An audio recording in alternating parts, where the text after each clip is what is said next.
Bonjour, bienvenue à vos 10 minutes juridiques par le cabinet d'avocats Landos ici pour VK. On va parler du temps long dans les politiques publiques avec le Conseil d'État tout à l'heure. Mais tout de suite, les brèves de la semaine avec, en matière d'agents, le TA de Châlons-Champagne qui a considéré que le temps de pause méridienne pouvait être du temps de travail effectif si les agents sont fréquemment sollicités pendant cette période-là. On est en FPH en l'espèce. Et la CA de Versailles qui nous dit qu'une maladie neurodégénérative n'est pas nécessairement en tout cas, une maladie ouvrant droit à un congé de longue durée. Bon. La CA de Toulouse qui traite du délai de 6 mois, de l'article 55.3.2 du CCAG Travaux, pour nous dire que celui-ci n'est pas suspendu ni par une demande d'expertise, ni par le dépôt d'un rapport d'expertise. Et puis, c'est une décision beaucoup plus ancienne, CA de Versailles, sur les pénalités pour retard. Quand y a-t-il obligation ou non de notifier, de faire une mise en demeure, pardon. Bon, la grande actualité cette semaine, c'était surtout quand même la question de savoir comment on allait faire pour avoir un budget pour l'État, mais par ricochet pour l'ensemble du monde public, en valeur recettes comme dépenses, faute de gouvernement et faute de loi de finances.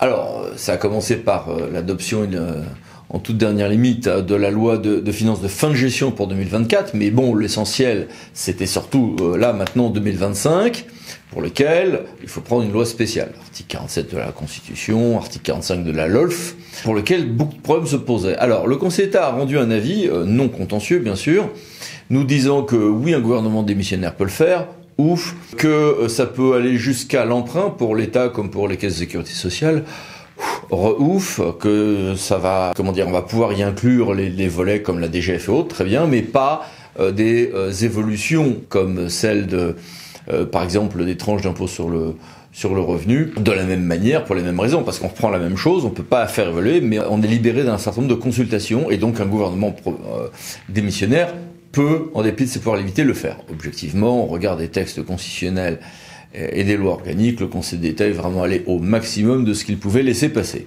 Passons au domaine public maintenant. Le Père Noël peut-il descendre par la cheminée d'une église? Bon, déjà, vous allez me dire qu'il n'y a pas en général de cheminée dans une église, mais surtout, on a une affaire un peu croquignolesque où un maire dans les Ardennes voulait installer une maison du Père Noël contre espèces sonnantes et trébuchantes, comme quoi le Père Noël est vraiment une affaire commerciale. Oui, sauf que c'était dans une église. Alors l'abbé, un peu furieux, a fait un référé liberté. La décision du maire a été suspendue et on a admis qu'on était dans un domaine à référer liberté. Théâtre Châlons-Champagne.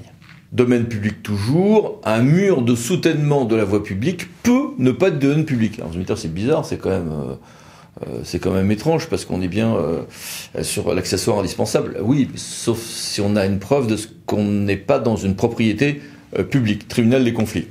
Pouvoir de police, autre affaire un peu croquignolesque. Est-ce que le maire peut décider, par ses pouvoirs de police, de tenir en laisse le dog sitting? Vous savez que promenade payante de chiens devient une activité commerciale. Est-ce que le maire, agacé que ça prenne des proportions énormes, peut limiter ceci dans le temps, dans l'espace, et puis en proportion? En l'espèce, c'était pas plus que 4 animaux par promeneur. Et la réponse a été oui, en tout cas au stade d'une décision du TA de Cergy-Pontoise.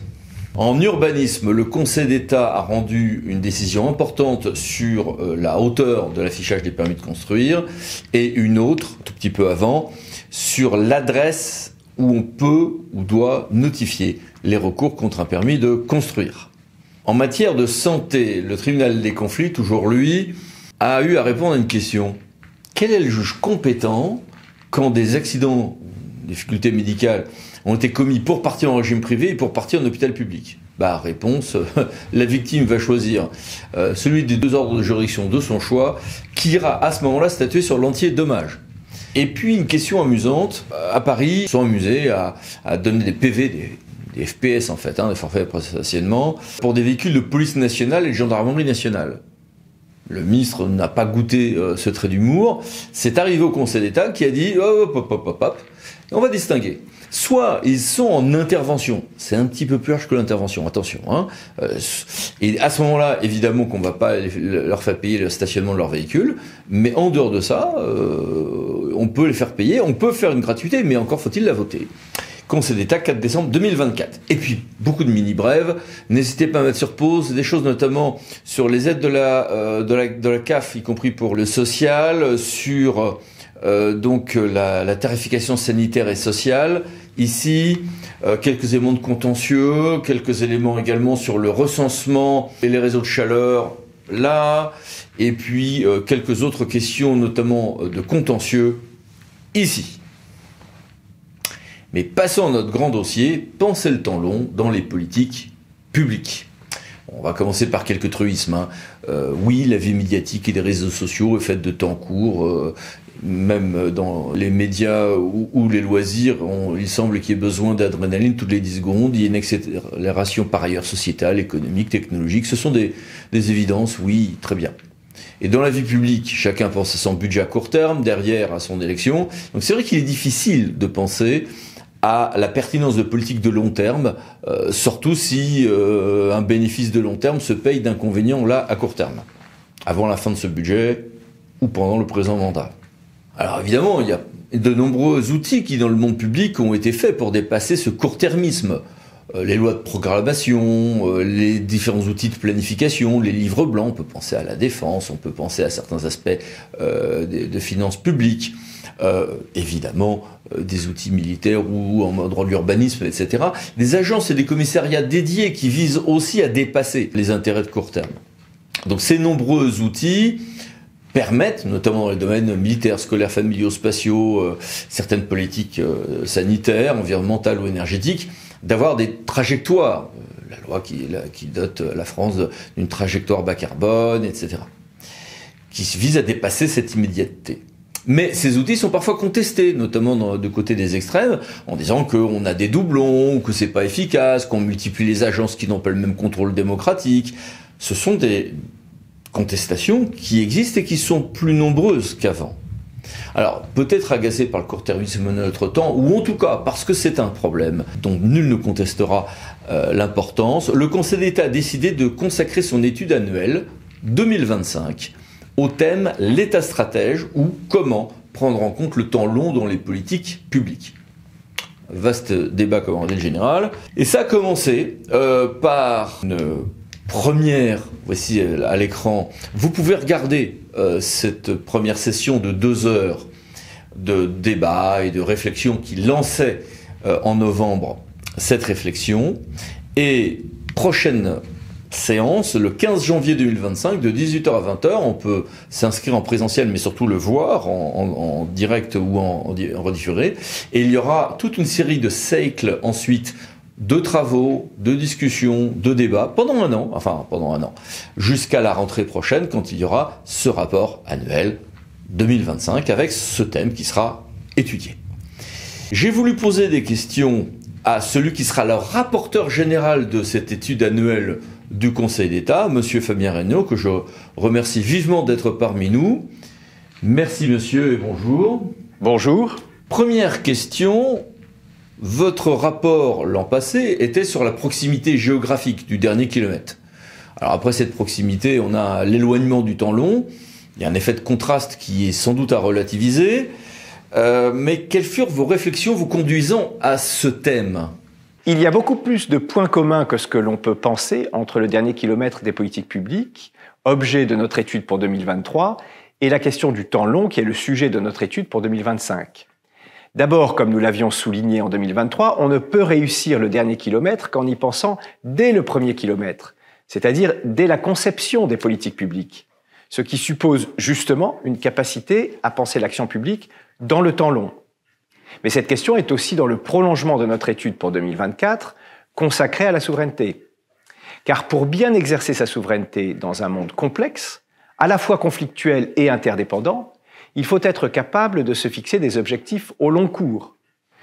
Il nous a semblé que cette question des politiques publiques et du temps long était au fond le prolongement nécessaire de nos précédentes études et qu'il s'agissait d'une question suffisamment complexe et d'une importance si fondamentale qu'elle justifiait amplement qu'on lui consacre notre étude pour 2025. On l'a vu, nombreux sont les outils qui permettent de dépasser le court terme, et avec un temps long qui requiert du courage politique et administratif. Quels vont être les points que vous allez étudier sur ce point? Quel est votre programme de travail pour cette petite année d'études? Et les exemples étrangers sont-ils intéressants en ce domaine? Comme pour chacune de nos études, nous essayons d'approfondir la question que nous examinons sous ses différents aspects, juridiques, administratifs, politiques, mais aussi dans ses dimensions opérationnelles ainsi que théoriques. Pour cela, nous conduisons de nombreuses auditions, nous organisons un cycle de conférences publiques, nous faisons des déplacements sur le terrain. Nous essayons naturellement de prendre également en compte les expériences étrangères, en Europe et ailleurs. C'est un travail qui prend du temps. C'est pourquoi la section des études, de la prospective et de la coopération y consacre à chaque fois une année d'effort, l'objectif étant de formuler non seulement une analyse, mais aussi des recommandations pour améliorer l'action publique. On l'a dit aussi, les agences dédiées, les autorités administratives ou publiques indépendantes offrent des garanties d'indépendance, de technicité et de continuité dans l'action, mais non sans contestation budgétaire, organisationnelle ou démocratique. Notamment aux extrêmes, mais pas uniquement. Allez-vous aborder ces questions ou est-ce trop périphérique? La capacité des autorités administratives indépendantes à penser et à agir dans le temps long relève bien sûr de notre réflexion. Mais cette question concerne aussi, évidemment, les administrations centrales et déconcentrées, les collectivités territoriales et même le cadre européen. Nous n'excluons aucune de ces dimensions puisque chacune conduit aujourd'hui une part de l'action publique.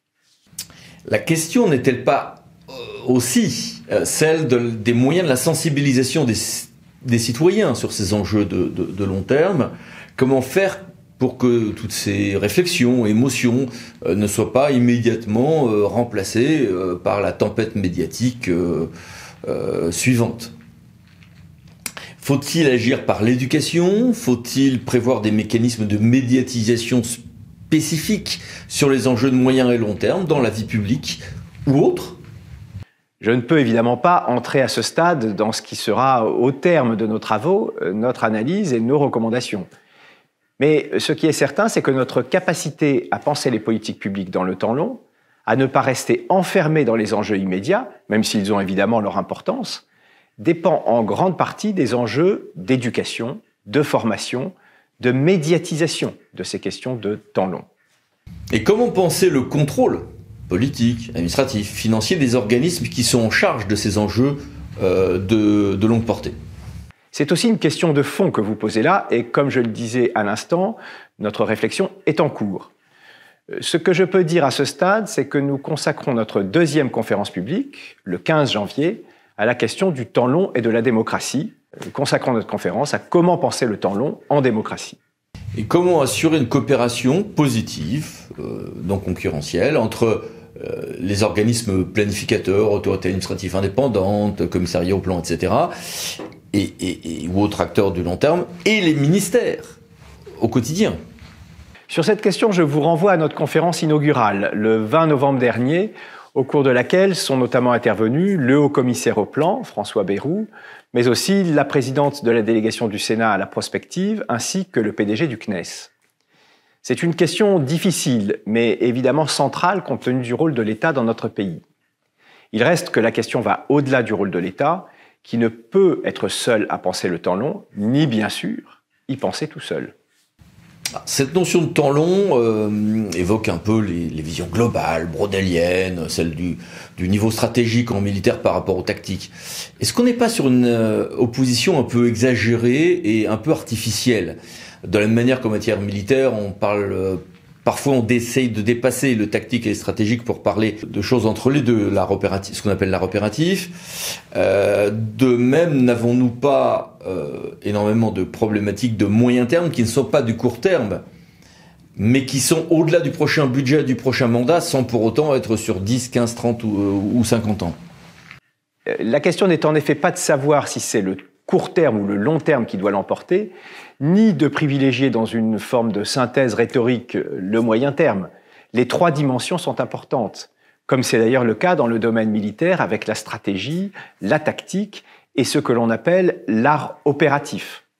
C'est aussi pour cela que nous préférons parler de temps long plutôt que de long terme, car il s'agit d'être capable de penser et d'agir au long cours, ce qui implique de ne pas faire l'impasse sur le court ou le moyen terme. Au fond, c'est une question de cohérence de l'action. Et pourquoi, dans le titre, se limiter à l'État? Les collectivités territoriales, les universités, les établissements publics de santé, les caisses de sécurité sociale sont des structures qui ont des problématiques assez comparables à se poser.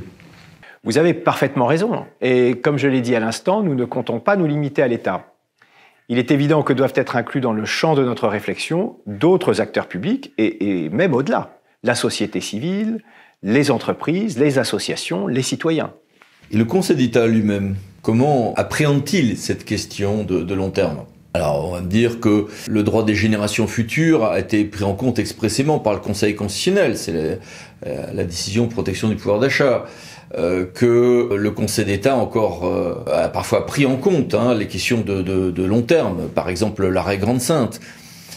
Mais sur d'autres questions, par exemple, Conseil d'État 6 novembre 2024, c'était l'EIS et l'énergie renouvelable pour tous.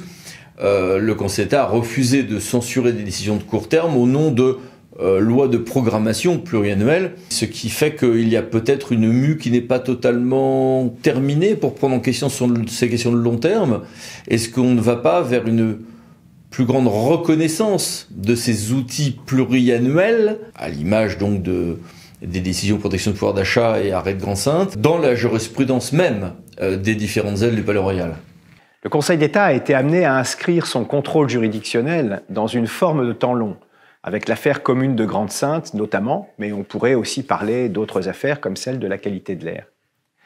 Dans l'affaire commune de Grande Sainte, ce qui est original, c'est que le Conseil d'État a été amené à opérer un contrôle du respect de la trajectoire visant à atteindre l'objectif de réduction des émissions de gaz à effet de serre pour 2030. L'objectif lui-même a été fixé par le législateur en application de l'accord de Paris de 2015 et la trajectoire a été définie par le pouvoir réglementaire. Le Conseil d'État a été amené à vérifier si le refus de prendre des mesures additionnelles était compatible avec cette trajectoire. S'il n'avait pas été capable de se projeter dans une forme de contrôle du temps long à l'occasion de ce litige, le risque était que l'objectif fixé par le législateur demeure lettre morte. S'il faut attendre 2030 pour vérifier si l'objectif fixé est atteint ou non, le risque est d'arriver trop tard. Quant au Conseil constitutionnel, de son côté, il a récemment rendu une décision très importante qui éclaire la portée du droit des générations futures. Ces questions de temps long, on le voit bien, s'invitent donc jusque dans le prétoire des juges. Bien, merci beaucoup, au revoir et bon courage pour vos travaux. Merci beaucoup. Et merci à vous. À bientôt pour une nouvelle vidéo, les 10 minutes juridiques, parlant de associés pour VK. Pensez vous abonner, c'est par là. Merci, au revoir.